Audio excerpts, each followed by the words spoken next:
Halo teman-teman, selamat datang kembali di channel Reaksi Instan. Kali ini aku bakal nge-review buku. Judulnya itu Interpreter of Maladies atau Penerjemah Luka. Penulisnya itu Jumpa Lahiri. Buku ini tuh tersusun dari 9 bab cerita pendek gitu.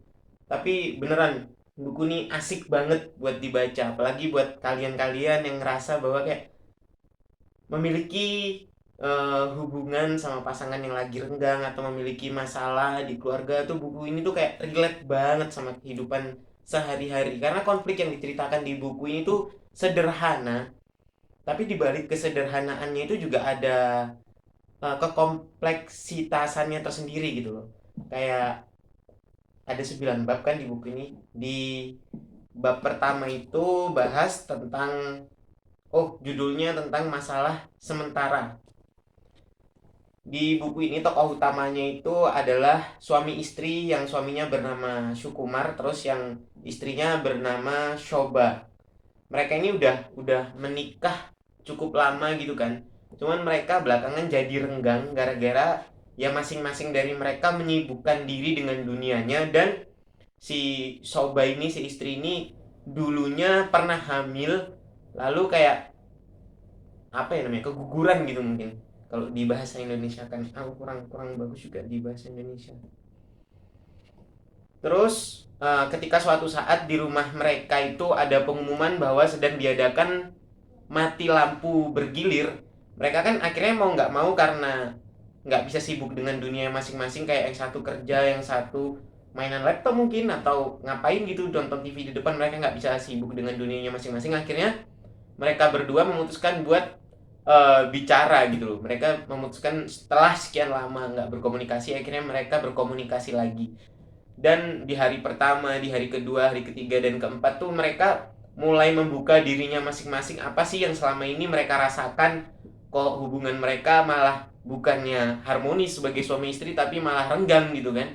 Dan di hari kelima, hari terakhir itu yang keren tuh di cerita pendek yang pertama ini, akhirnya si Sukumar itu bercerita bahwa dia itu udah tahu gitu loh kalau si Soba ini bayinya meninggal, tapi sebelumnya dia nggak cerita ke Soba, dia kayak pura-pura bahagia aja gitu, kayak nggak ada masalah, kita kita nggak jadi punya bayi pun nggak masalah. Tapi di hari kelima ini akhirnya mereka sama-sama jujur, dan akhirnya ya gitu mereka sama-sama nangis karena kenapa kok selama ini kita nggak bisa jujur terhadap pasangan kita masing-masing, kok malah baru sekarang ketika mati lampu seperti ini kita baru berani jujur gitu. Keren kan? Itu masih bab pertama. Terus di bab kedua ini judulnya Ketika Mister Pirsada Mampir Makan Malam. Nah, ini tuh nyeritain tentang Mister Pirsada dan keluarganya si Aku atau si Lilia ini adalah orang India yang telah tinggal lama di Amerika. Si Mister Pirsada ini bekerja sebagai dosen. Terus di kampung halamannya Mister Pirsada di Dhaka itu terjadi konflik gitu kan, terjadi konflik karena perang saudara.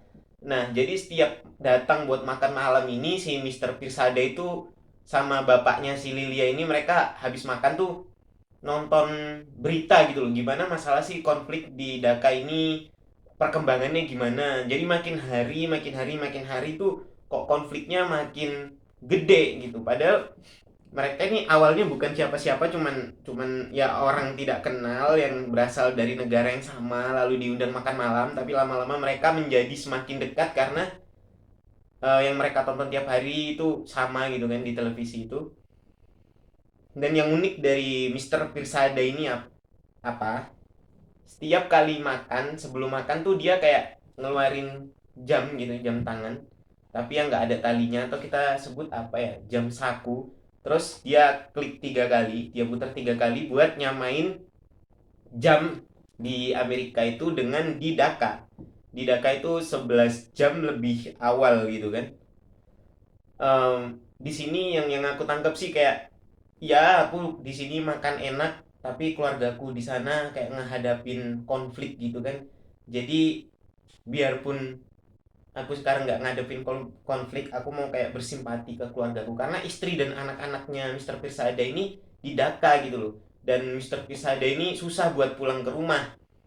Terus akhirnya ketika dia udah pulang ke rumah dan nggak ada lagi di rumah si Lilia ini baru baru bener-bener sadar bahwa selama ini si Mister Pirsada ini datang ke rumahnya bukan cuman sekedar buat makan malam, tapi kayak menenangkan diri dari pikiran-pikiran tentang apakah keluargaku di sana baik-baik aja atau enggak gitu. Akhirnya si Mister Pirsada ini pulang pada Januari, terus setelah beberapa bulan kemudian Mister Pirsada ini pas tahun baru Islam gitu kan ngasih tahu ke keluarganya Lilia bahwa dia dan keluarganya baik-baik aja, terus Daka juga udah mulai memulihkan diri kayak gitu. Itu sih yang asik, kayak Lilia ini kan masih kecil tapi dia udah nangkep, wah ternyata si Mister Pirsada ini selama ini nggak datang cuman buat makan malam, ada pikiran yang dia nggak mampu tahan seorang diri dan dia butuh orang lain atau keluarga lain buat berbagi rasa sakit itu dengan dia gitu. Terus di bab ketiga, yang ini agak-agak gimana ya? Lucu-lucu tapi ya itu balik lagi si penulisnya Jumpa Lahir ini keren banget dalam merangkai kata-kata gitu. Judulnya itu Penerjemah Luka, terus karakternya di sini ada Tuan dan Nyonya Das, terus ada Tuan Kapasi, ada dua anak laki-laki Tuan dan Nyonya Das bernama Roni dan Bobby, juga ada satu anak perempuan mereka bernama Tina. Nah ceritanya itu gini, si Mister Kapasi ini kan bekerja sebagai seorang pemandu wisata, dan Tuan dan Nyonya Das, Mister dan Mrs Das, sorry. Tuan dan Nyonya Das ini adalah orang India yang lahir dan besar di Amerika. Jadi ketika mereka kembali ke India, mereka kayak kayak ya orang kota, kita anggap orang kota yang wisata ke kabupaten atau ke desa-desa gitu loh, kan beda banget tuh di daerah India, terutama tempat wisata-wisatanya dengan di Amerika yang udah pesat banget perkembangannya gitu, udah jelas beda kan. Mereka pergi ke sebuah candi di India sana, terus kayak mereka foto-foto, awalnya cuma gitu foto-foto jalan-jalan, sampai akhirnya si Nyonya Das ini basa-basi lah karena si Tuan Das ini kan pergi sama anak-anaknya tuh foto-foto di candi itu kan.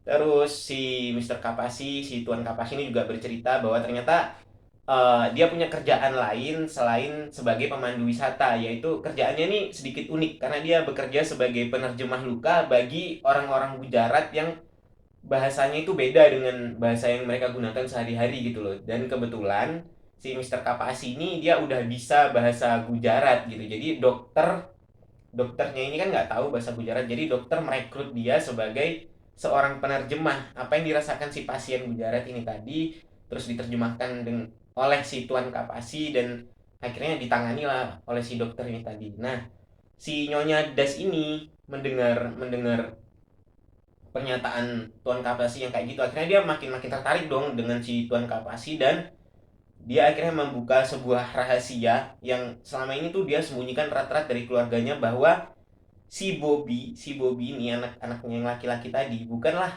anak si suaminya. Jadi kayak dia selingkuh gitu kan, dan suaminya, keluarganya, orang lain tuh nggak ada yang tahu sama sekali, cuman dia dan mungkin si selingkuhannya ini yang tahu bahwa Bobby ini tuh sebenarnya bukan anak suaminya. Terkejutlah Mister Kapasi, si Tuan Kapasi. Kenapa? Karena dalam perjalanan ini tadi si Tuan Kapasi itu ternyata juga diem-diem mulai-mulai kayak, wah asik nih kayaknya perempuan kalau diajak ngobrol, soalnya dia nyambung terus gitu kan, mulai-mulai suka gitu loh ke si Nyonya Das. Dan ternyata setelah dikasih tahu Nyonya Das kayak gitu, si Mister Kapas ini langsung langsung kayak, hah, kayak dia kaget aja gitu kan, nggak percaya, apalagi usia si Tuan dan Nyonya Das ini kan masih muda banget, masih mungkin sekitar 20-an gitu lah. Kok bisa kayak kayak gitu gitu. Akhirnya ketika mereka balik ke tempat semula, ke hotelnya itu, si Tuan Kapasi itu kan sebelumnya udah ngasih alamatnya ke Nyonya Das, yang dia kira itu Nyonya Das bakal sering berkirim pesan gitu sama dia. Ternyata enggak, ternyata itu Nyonya Das cuma mau ngirim foto-foto mereka selama liburan. Dan akhirnya ketika mereka pulang, bayangan yang tersimpan di otaknya Mister Kapasi, Tuan Kapasi ini tadi, tentang keluarganya Das adalah ya keluarga mereka sebenarnya nggak baik-baik aja gitu loh. Di bab ketiga itu seperti itu. Terus yang keempat itu judulnya Durwan Sejati, nyeritain tentang Borima, ibu-ibu gitu yang udah berusia 64 tahun dan dia bekerja sebagai seorang tukang sapu. Tapi tukang sapunya itu khusus tukang sapu anak tangga di sebuah, kita bilang, rumah susun lah kalau di sini ya. Dia bekerja sebagai tukang sapu di situ, dan si Borima ini tuh seringkali membohongi atau berhayal, tapi kayak dia sampaikan ke tetangga-tetangganya itu seolah-olah nyata gitu loh. Jadi di masa lalunya dia bilang bahwa dia kaya, dia punya ini itu, hidupnya enak segala macem. Dan karena itu para tetangganya otomatis lama kelamaan enak dong dengan kelakuan si Borima ini tadi yang suka berbohong gitu kan, kayak seolah-olah hidupnya gini gini gini padahal enggak.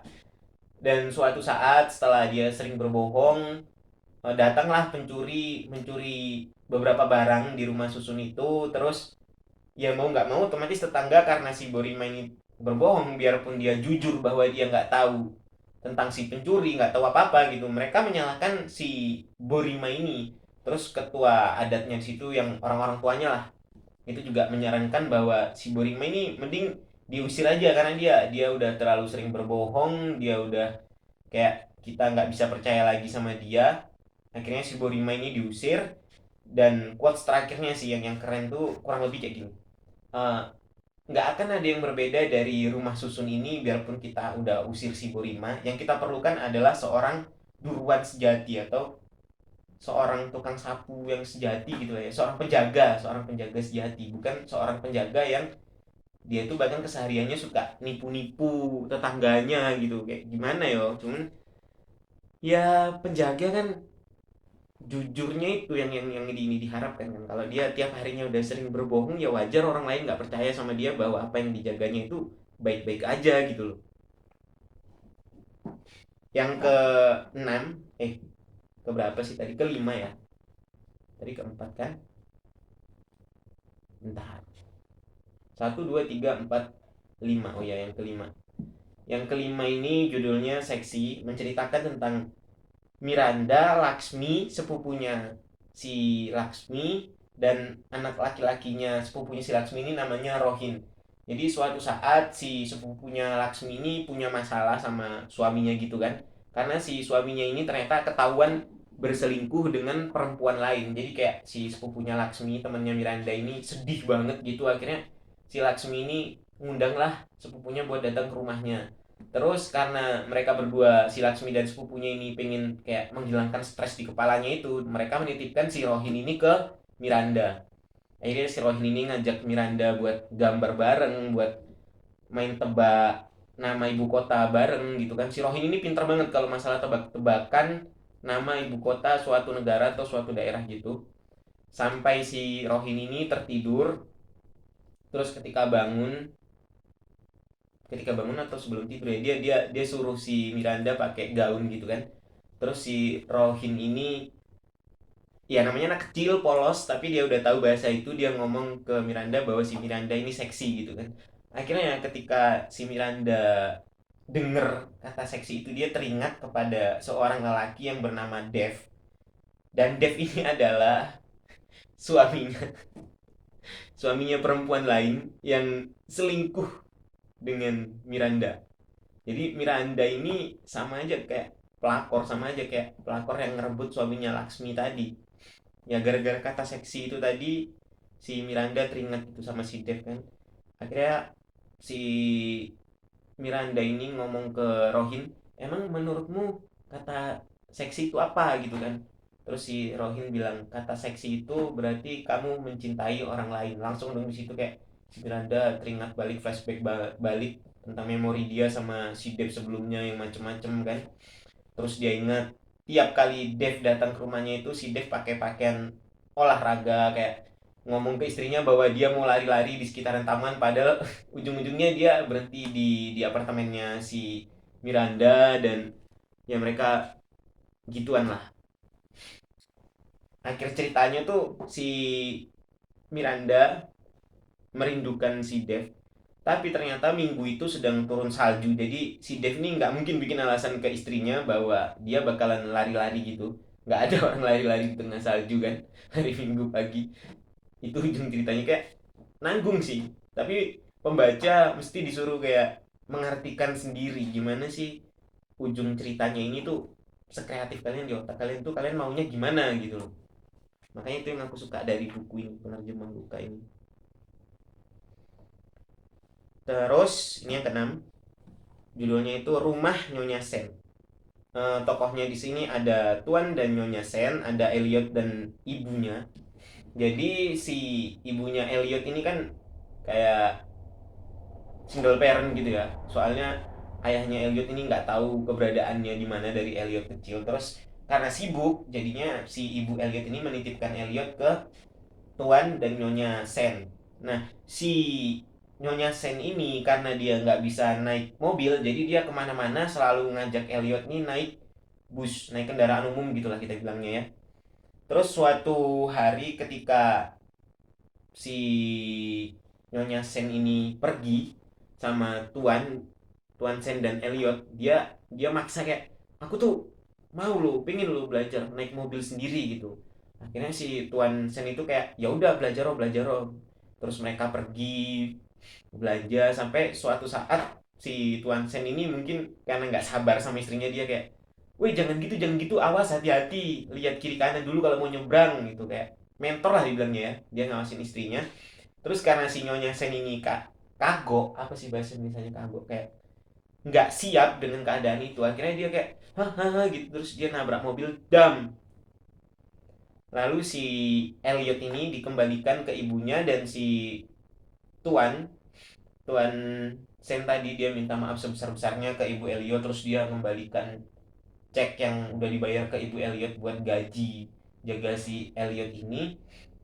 Dan akhirnya karena si Elliot terbiasa hidup mandiri, bahkan ketika sama Nyonya Sen ini kan dia terbiasa mandiri gitu, kayak Nyonya Sen nggak jemput dia ya, si Nyonya Sen kan nggak bisa naik mobil, jadi dia datang ke rumah itu sendiri. Makanya ketika ditinggal sama ibunya balik bekerja lagi, nggak dikasih babysitter lagi lah gitu kan, si Elliot ini udah terbiasa gitu tinggal di rumahnya sendiri. Akhirnya ketika dia ditelepon sama ibunya ditanyain, apakah kamu baik-baik aja, si Elliot bilang bahwa dia baik-baik aja. Padahal dia itu nyaman, si Elliot itu nyaman berada di rumah Tuan dan Nyonya Seng ini tadi. Tapi karena adanya kecelakaan itu tadi, akhirnya dia harus kembali dan sendirian di rumahnya sendiri. Yang selanjutnya itu judulnya Rumah Yang Diberkati. Ini nyeritain tentang Sanjeev dan Twinkle, pasangan yang baru aja menikah. Bukan baru aja menikah, tapi baru aja pindah rumah. Mereka itu menemukan banyak hal menarik di sekitaran rumah tersebut, kayak banyak benda-benda keagamaan yang tersebar di dalam dan di rumah itu. Terus si Sanjeev ini kan orangnya kayak bersihan, terus kayak aku tuh nggak mau kalau rumah ini tuh kotor gitu loh. Jadi dia berusaha buat ngangkat-ngangkat benda-benda itu tadi, tapi si Twinkle ini ngelarang, kayak oke lah, ini bagi kita nggak berharga, tapi bagi bagi kepercayaan lain, bagi keagamaan lain itu berharga, jadi tolong dihargain. Akhirnya disimpan lah patung-patung itu di sebuah ruangan yang udah disiapkan sama Twinkle. Tapi beberapa juga ada yang dimasukkan ke dalam gudang gitu kan, karena ya si Sanjay mungkin ngerasa ya benar juga ucapan istriku gitu. Lalu suatu saat ketika mereka mengadakan pesta pindah rumahnya itu, si Twinkle tuh berinisiatif buat, gimana kalau kita main cari harta karun aja gitu kan, sama teman-temannya yang lagi ikut di pesta itu. Oke oke kata teman-temannya gitu kan. Akhirnya mereka menyebar lah ke berbagai sudut rumah, berbagai sudut ruangan itu. Dan ketika naik ke apa sih, loteng ya, loteng tuh si Twinkle kayak berteriak kaget, wah ini aku dapat harta karun keren banget gitu. Terus si Sanjek ini ngira kayak si istrinya itu sedang dalam bahaya, padahal si istrinya ini berteriak karena kaget tuh karena saking senengnya gitu. Yang ditemukan sama istrinya itu patung perak Kristus dari bahu ke atas yang ukurannya gede banget. Akhirnya ketika si Twinkle ini turun sambil bawa patung itu, terus ditolong dengan si Sanjep, tahulah si Sanjep bahwa ia memang harus ngalah ke istrinya, karena ya kayak itu tadi kan, si istri ini seneng banget kalau udah nemukan sesuatu yang sebelumnya belum pernah ditemukan sama mereka gitu kan. Akhirnya si Sanjip di situ tahu bahwa persatuan mereka di rumah ini itu berdasarkan si istri yang selalu penasaran akan hal yang baru, sementara si Sanjep ini selalu menganggap bahwa hal baru itu nggak ada hubungannya dengan dia gitu. Sisa berapa? Sisa dua. Yang ke-8 itu judulnya Pengobatan Bibi Haldar. Bibi Haldar ini sakitnya selama kurang lebih 29 tahun usia hidupnya, itu dia nggak pernah, bukan dia, tapi orang-orang nggak pernah tahu, itu nggak pernah teridentifikasi lah penyakitnya itu apa gitu. Dia sering banget kayak teriak-teriak nggak jelas, terus dia sering kayak ngeracau, dia suka cerita-cerita ngomong-ngomong sendiri. Jadi tetangga-tetangganya itu kayak ada apa sih sama si Bibi Haldar ini. Tapi si ponakannya Bibi ini, si Haldar dan istrinya itu menganggap bahwa penyakitnya si Bibi ini karena ya emang si Bibi gila gitu. Padahal tetangganya itu udah ngasih tahu ke si Haldar, enggak, ini bibimu nggak gila, karena bapaknya si Bibi ini udah bikin kayak catatan tentang kapan aja si Bibi ini kumat, tentang hari apa aja, bulan berapa aja. Terus setelah mereka konsultasikan ke orang-orang pintar gitu kan, ada yang bilang bahwa si Bibi ini tuh dia cuman butuh suami gitu, dia cuman butuh laki-laki yang bisa menemani hidupnya. Tapi si Haldar dan istrinya itu nggak percaya hal gituan, mereka percayanya kayak si Bibi ini cuman gila gitu loh. Terus tetangga-tetangganya itu karena nggak terima dengan pernyataan si Haldar yang menyepelekan penyakit bibinya, akhirnya mereka berhentilah. Kan si Haldar nih sebelumnya buka toko kosmetik terus lumayan rame karena udah dibeli-beli sama para tetangganya gitu kan. Akhirnya mereka, si tetangga-tetangganya ini melakukan protes, dan mereka berhenti beli di toko kosmetiknya si Haldar sampai si Haldar ini bangkrut. Terus karena bangkrut, akhirnya si Haldar dan istrinya itu memutuskan buat pergilah dari daerah tersebut. Dan si bibinya ini ditinggalkan di sebuah ruangan kecil, tempat gudang yang dulunya dijadikan sebagai gudang toko kosmetik. Terus setelah beberapa bulan kemudian, tetangganya itu heran karena loh, kok Bibi Haldar udah nggak pernah marah-marah lagi, udah nggak pernah kumat lagi. Sampai mereka semua mengetahui bahwa si Bibi Haldar ini ternyata udah mempunyai seorang anak, seorang bayi gitu. Terus di situ mereka kayak bersyukur, kayak ya kami nggak tahu siapa yang menghamili si Bibi Haldar ini. Yang penting dia udah nggak kumat-kumat lagi, yang penting dia udah nggak sakit lagi. Itu aja yang kami syukuri sekarang. Dan mereka secara bergantian menengok Bibi Haldar buat membantunya menjaga si bayi itu. Terus yang terakhir itu judulnya Benua Ketiga dan Terakhir. Ini ceritanya dari perspektif sudut pandang orang pertama. Jadi si aku ini tokoh utamanya kan meninggalkan India pada tahun 1964 untuk kuliah di LSE. Aku kurang tahu sih LSE itu apa. Mungkin sebuah kampus di Amerika sana ya. Dia di LSE itu juga bekerja sebagai seorang apa ya, pustakawan lah ya, sebagai seorang pustakawan demi membiayai hidupnya. Awalnya ketika dia baru pindah ke Amerika itu kan hidupnya susah banget tuh, dia harus berbagi kamar dengan 3 sampai 4 orang sampai dia dapat kerjaan itu, dan akhirnya dia bisa tinggal sendirian. Dia memutuskan buat ngekos ke rumah seorang ibu yang bernama, bukan ibu sih tapi nenek-nenek, bernama Nyonya Croft. Jadi pada tahun 1969, yang di usianya yang 36 tahun, si aku ini dijodohkan oleh kakak laki-lakinya dengan seorang perempuan yang bernama Mala. Dia itu ketemu Mala itu nggak pernah, jadi dia kayak cuman ngelihat si perempuan yang dijodohkan dengan dia ini hanya melalui beberapa foto. Terus ya dia setuju aja, mereka nikah, terus dia balik lagi ke Amerika, terus mereka nggak pernah ketemu sampai dia ngekos di tempatnya Nyonya Croft ini. Nah, si Nyonya Croft ini awalnya kayak bersikap keras gitu loh ke si aku ini. Mungkin karena ya kebiasaan lah nggak nerima nggak pernah nerima orang dari luar selain dari beberapa kampus terkenal di daerah itu. Jadi dia kayak kalau nerima orang dari luar dia ngerasa asing dengan orang itu. Tapi lama kelamaan si aku ini berhasil meyakinkan hatinya Nyonya Prof bahwa dia itu orang yang baik gitu, sampai Nyonya Prof sendiri mengakui bahwa dia adalah orang yang baik. Nah, beberapa saat kemudian Nyonya Prof ini kan punya anak namanya Linda. Bukan, salah, namanya Helen. Terus pas Helen datang, restock, dia ngisi ulang bahan pangan yang ada di dapurnya Nyonya Croft. Tanggapannya Nyonya Croft tuh gini dong, kalian nggak boleh bareng di satu ruangan ya, karena kalian tuh, kalau kita ngomongnya di sini kayak kalian tuh bukan muhrim gitu loh. Karena si Nyonya Croft ini kan udah tua banget, dia lahir di masa sebelum kayak laki-laki dan perempuan itu biasa biasa bareng gitu kan. Dia lahir di masa sebelum itu, jadi di masa itu mungkin laki-laki dan perempuan tuh harus dipisahkan. Dan ketika dia melihat si Helen dan si aku ini bareng, padahal di situ si aku ini membantu Helen loh buat buat ngisi ulang bahan pangan di dapurnya, tapi si Nyonya Croft tetap protes. Dan lucunya adalah ternyata Helen itu usianya udah hampir 70 tahun, jadi udah jauh banget.